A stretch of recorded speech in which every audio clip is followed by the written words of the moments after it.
بسم اللہ الرحمن الرحیم۔ السلام علیکم ورحمۃ اللہ وبرکاتہ۔ معزز ناظرین و سامعین، آج کا ہمارا جو ٹاپک ہے بچوں کی تعلیم و تربیت میں والدین کا کردار، اور اس میں پھر خاص طور پہ جب بچوں کو موسم گرما کی چھٹیاں ہوتی ہیں، زیادہ لمبا عرصہ ہوتا ہے، یا پھر موسم سرما کی، اس کے اندر والدین کی کیا ذمہ داریاں بنتی ہیں۔ بہت اہمیت کی حامل بات یہ ہے کہ اس عرصہ میں بچوں کی تعلیم، تربیت، ذمہ داریاں اور مصروفیات کیسی ہونی چاہیے۔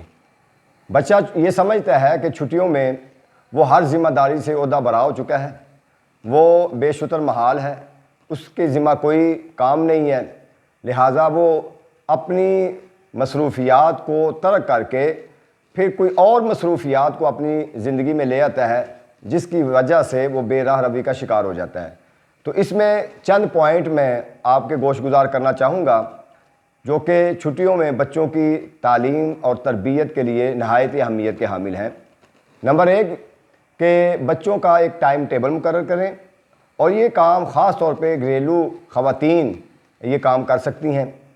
ان کی عمر، ان کی مصروفیت، ان کی ایجوکیشن اور ان کی مینٹیلٹی اپروچ کے مطابق بچوں کے لیے ایک شیڈول ترتیب دیں کہ کس وقت اس نے کیا کام کرنا ہے، پڑھائی کا ٹائم کب ہے، سونے کا ٹائم کیا ہے، کھیلنے کا ٹائم کیا ہے۔ اس کے سامنے ایک مکمل شیڈول، ایک ہفتے کا شیڈول تیار کریں اور اس کی پھر امپلیمنٹیشن کروائیں۔ عام طور پہ یہ ہوتا ہے کہ چھٹیوں میں بچے بہت زیادہ سوتے ہیں، رات کو لیٹ نائٹ وہ کام کرتے ہیں، کھیلتے ہیں یا موبائل یوز کرتے ہیں، پھر سو جاتے ہیں اور صبح بہت لیٹ اٹھتے ہیں۔ ایک بات ذہن میں رکھ لیں کہ جب ہم فطرت کے خلاف چلیں گے تو ہم نقصان اٹھائیں گے، وہ بچہ ہو، وہ بڑا ہو، وہ بزرگ ہو، کوئی بھی ہو۔ جب خلاف فطرت چلیں گے تو ہماری صحت بھی نقصان میں جائے گی اور ہماری زندگی میں بھی برکت اٹھ جائے گی۔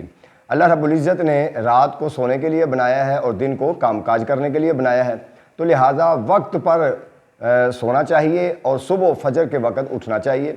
تو آپ جب اٹھیں گے اور بچوں کو بھی ساتھ اٹھائیں گے، فجر کی نماز ادا کریں گے، اور اس کے ساتھ پھر آپ بچوں کو بھی نماز اپنے ساتھ پڑھائیں گے۔ پھر قرآن کی تلاوت جب کرنی ہو تو اپنے ساتھ بچوں کو بٹھائیں، ان کو بھی قرآن پڑھائیں، سپارہ پڑھائیں، جو بھی ان کا شیڈول ہے اس کے مطابق ان کو بھی ایجوکیشن جو مذہبی ہے، دینی تعلیم ہے وہ سکھائیں، ان کو دعائیں سکھائیں، ان کو کلمے یاد کروائیں۔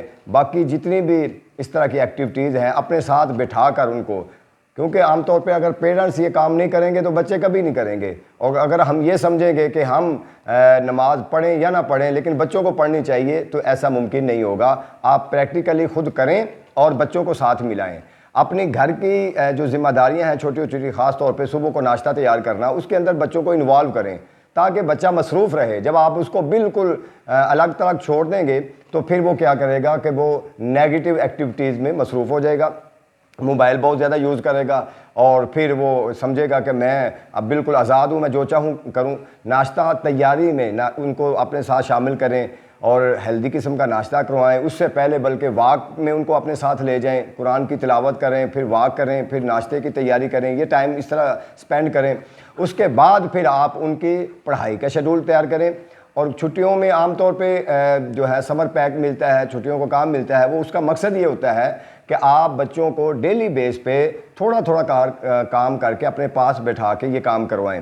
یہ نہیں ہے کہ بچوں کو کہیں بھی آپ کے پاس ایک ہفتہ ہے، جلدی جلدی اس کو کمپلیٹ کر لیں، پھر ہم نے نانوں پاس جانا ہے، ہم نے فلاں جگہ پہ جانا ہے، تو یہ اس کا آبجیکٹیو نہیں ہوتا۔ یہ مقصد نہیں ہے وہ سمر پیک دینے کا یا کام کاج کا کہ بچہ بیزی رہے اور وہ سیکھتا رہے، اور پھر اس کے علاوہ آپ اس کے اندر دلچسپی پیدا کریں، ان کو اس سے مشاورت کریں، ان کو اپنے پاس بٹھائیں، اور پھر بچوں کے خاص طور پہ کبھی کبھی جو بچے ہیں ان کے دوست، ان کے قریب رہنے والے جو ہیں ان کو گھر بلائیں، ان کو رسپیکٹ دیں، بچے میں اعتماد پیدا ہوگا تاکہ ان کو محسوس کرے گا میں اکیلا نہیں ہوں، تنہا نہیں ہوں۔ بچے کے دوستوں کو بلائیں، کبھی ان کے گھر چلے جائیں۔ تو یہ ذمہ داریاں ہیں والدین کی، خاص طور پہ ان کی مدر کی، کہ بچوں کو کیسے مصروف رکھنا ہے چھٹیوں کے اندر۔ پھر کبھی ان کو اچھی سٹوریاں سنائیں، ان کو اچھی بک دیں پڑھنے کے لیے کہ آپ یہ بک پڑھیں، آج میں آپ نے 1 دن کے لیے یا 2 دن میں اس کو کمپلیٹ کریں، میں پھر آپ سے پوچھوں گی کہ اس کے اندر کیا لکھا ہوا ہے۔ تو اس طریقے سے آپ بچوں کو انوالو رکھیں گے اور پڑھائی میں بھی، ایکٹیویٹیز کے اندر بھی، مصروفیات کے اندر بھی، تو پھر انشاءاللہ بچہ جو ہے وہ چھٹیوں کو بہت اچھے طریقے سے گزارے گا۔ صرف خالی کام کر لینا، ہوم ورک کر لینا اور باقی کچھ نہیں پوچھنا، یہ بھی غلط ہے، اور بالکل بچوں کو بے شتر محال کی طرح چھوڑ دینا، آزاد کر دینا، یہ بھی غلط ہے۔ پھر وہ تربیت کے رستے پر واپس آنا مشکل ہو جائے گا، بلکہ بعض اوقات ناممکن ہو جاتا ہے۔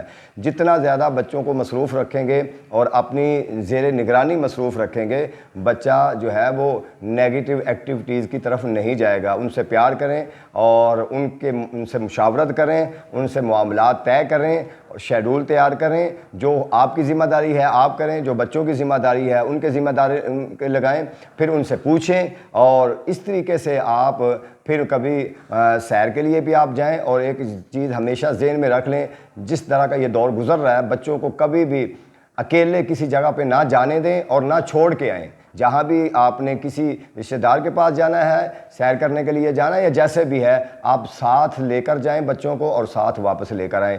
یہ غلط چیز ہے کہ کزن کے پاس چھوڑ آئے بچوں کو یا بچیوں کو، یہ بالکل غلط ہے۔ کبھی بھی اکیلے بچوں کو کسی کے پاس نہ چھوڑیں، چاہے کوئی بھی ہو۔ تو اس طریقے سے انشاءاللہ ہم کوشش کرتے رہیں گے تو ہم اپنی ذمہ داری پوری کریں گے انشاءاللہ۔ پھر ہم بڑے ہو کر بچے ان سے یہ شکایت نہیں ملے گی ہمیں کہ ہمارے بچوں میں تربیت نہیں ہے۔ اس کے اندر صرف یہ ہے کہ اپنا کردار ادا کرنا ہوگا، ٹیچرز اپنے کردار ادا کریں گے، والدین اپنا کردار ادا کریں گے، تو انشاءاللہ ہمارے بچے تعلیم کے میدان میں بھی آگے جائیں گے اور تربیت کے میدان میں بھی آگے جائیں گے۔ شکریہ۔